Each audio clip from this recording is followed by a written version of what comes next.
So here's the easiest way that I have found to do measures is to create a plan. So the first thing you want to do is create your floor plan. Sometimes if I'm having a hard time seeing what the shape is going to be, I'll actually look at the ceiling instead of the floor because there's usually a little bit less in the way. The next thing that I do is I plan out all the measurements that I need. So all of the perimeter wall measurements first.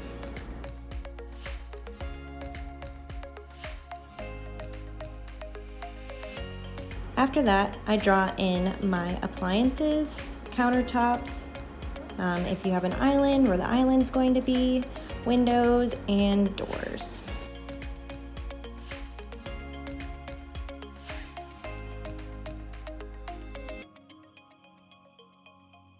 And then I do the same thing that I did for the perimeter walls, and I draw out what I'm gonna need measurements for. So that's gonna be center of line of appliances to the closest wall. I wanna get the dimension of the island. I'm gonna wanna get the plumbing, the center line of the sink to the end of the island. I'm gonna wanna get both island sides so that my designer knows where the island is placed. And for the windows, I'm gonna wanna get the width, the height, and for windows, I'm gonna wanna get where it's located above the finished floor. So the floor to the window sill.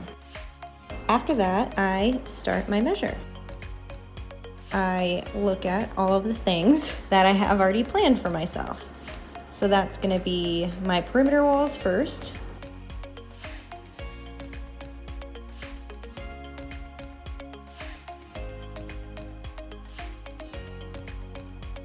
Then I get the center line of my appliances to the closest wall. I'm getting my island dimensions here.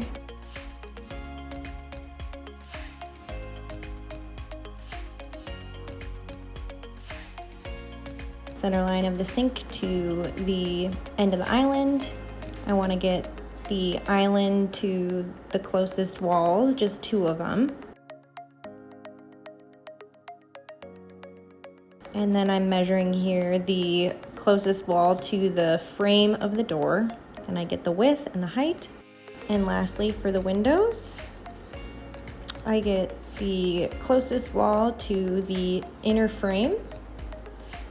And then I get the full window width, the full window height,